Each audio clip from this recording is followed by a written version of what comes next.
28 अप्रैल को असीमा तैयार होकर अपने पापा इस्लामुद्दीन के साथ और अपनी मेरी बहन जो कि 6 साल की होती है उसके साथ एक शादी अटेंड करने जाते हैं। जब वो शादी अटेंड करके वापस आ रहे होते हैं तभी पीछे से एक तेज़ रफ्तार कार आकर उनकी गाड़ी को टक्कर मार देती है, जिससे तीनों जने उछल कर एक दूसरी साइड गिर जाते हैं। अस्मा हेलमेट नहीं पहनी होती है, इसके कारण उसके सर पर गहरी चोट आती है।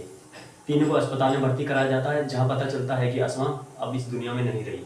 आदाब दोस्तों, मैं इशरत अली और आज की जो सच्ची घटना मैं आपको सुनाने जा रहा हूँ वो है जयपुर के MI रोड पर हुए हिट एंड रन केस की।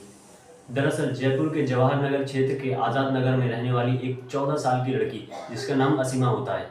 28 अप्रैल को 14 साल की असीमा अपनी मामा की बेटी जिसकी उम्र लगभग 6 साल होती है अपने पापा इस्लामुद्दीन के साथ एक शादी में जाते हैं। शादी में शामिल होने के बाद असीमा अपनी मेरी बहन के साथ अपने पापा की बाइक पर बैठकर वापस घर आ रही होती है। इसी बीच असीमा के साथ कुछ ऐसा हो जाता है जिससे उसे अपनी दुनिया छोड़नी पड़ जाती है।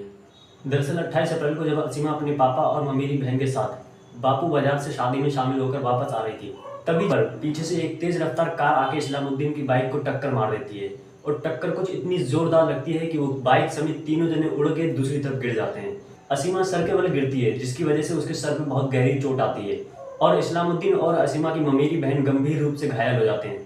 जिस कार ने टक्कर मारी थी उस कार में 3 लोग बैठे होते हैं, एक लड़की और 2 लड़का। उसमें से लड़की गाड़ी चला रही होती है जिसका नाम सृष्टि होता है। सृष्टि नागपुर की रहने वाली होती हैं और जयपुर के जगतपुर में वो आर्किटेक्ट की जॉब कर रही होती हैं। दरअसल सृष्टि 28 अप्रैल को एक पार्टी से होकर वापस आ रही थी। कार की स्पीड तेज होती है और इसी बीच सृष्टि की कार इस्लामुद्दीन की बाइक से जाकर टकरा जाती है। एक्सीडेंट होते ही सृष्टि वहाँ से भागने की कोशिश करती है। सृष्टि अपनी कार को रॉन्ग साइड पर ले जाकर रोड पर तेज स्पीड में चलाने लगती है। जैसे ही सृष्टि अपनी कार को रॉन्ग साइड पर लेकर जाती है वहाँ पर एक एक्टिवा बाइक पर टकरा जाती है और वो शख्स भी गंभीर रूप से घायल हो जाता है। लेकिन सृष्टि तब भी नहीं रुकती है और गाड़ी की स्पीड बढ़ाकर वहाँ से भागने की कोशिश करती है। तभी वहाँ के कुछ लोग बाइक से उस कार का पीछा करते हैं। सृष्टि कार की स्पीड बढ़ाकर वहाँ से भाग रही होती है।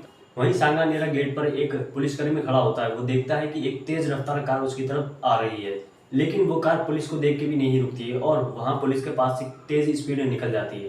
वो पुलिस वाला साइड में कूदकर अपनी जान बचाता है। थोड़ी देर बाद जो लोग बाइक से उस कार का पीछा कर रहे थे वो लोग उस कार को घेर कर उससे रोक लेते हैं।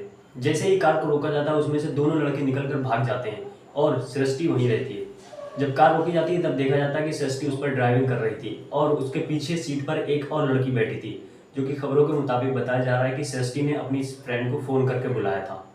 जब सृष्टि को कार से बाहर निकाला जाता है तब वो हाथ जोड़कर सबसे माफ़ी मांगने लगती है और अपने पैरों पर खड़ी भी नहीं हो पाती, बार बार गिर जाती है। मौके पर पुलिस पहुंचती है और सृष्टि को हिरासत में ले लेती है, जिसके बाद इस्लामुद्दीन और उसकी बेटी असीमा और बाकी जितने भी लोग घायल हुए थे उन सबको SMS हॉस्पिटल पहुँचाया जाता है। अस्पताल पहुँचने के बाद पता चलता है कि 14 साल की असीमा अब इस दुनिया में नहीं रही है। दूसरे दिन 29 तारीख की सुबह लगभग 10 बजे सभी लोग थाने का घेराव करके नारेबाजी करने लगते हैं और वहाँ पर धरना प्रदर्शन करने लगते हैं और पुलिस से मुआवजे की मांग करते हैं। शोर शराबा खूब होने लगता है और वहाँ पर खूब हंगामा होने लगता है, जिसे संभालने के लिए पुलिस के आला अधिकारी आते हैं। सभी लोग उस भीड़ को समझाते हैं और उसके बाद मामला शांत कराते हैं। सृष्टि को हिरासत में लेने के बाद पुलिस सृष्टि का मेडिकल कराती है, जिसमें पता चलता है कि सृष्टि नशे में थी। फिलहाल सृष्टि पुलिस की कस्टडी में है और वहीं 14 साल की असीमा जो कि इस दुनिया में नहीं रही। तो दोस्तों, आप हमेशा याद रखें और अपने बच्चों को भी समझाएं कि कभी भी ड्रिंक करके गाड़ी ना चलाएं और स्पीड में गाड़ी ना चलाएं। आज की पूरी कहानी सुनाने का मकसद आप सभी का दिल दुखाना नहीं था, बल्कि आप सबको सावधान करना और सूचित करना था। फिर किसी दूसरी वीडियो में मिलेंगे, तब तक के लिए जय हिंद।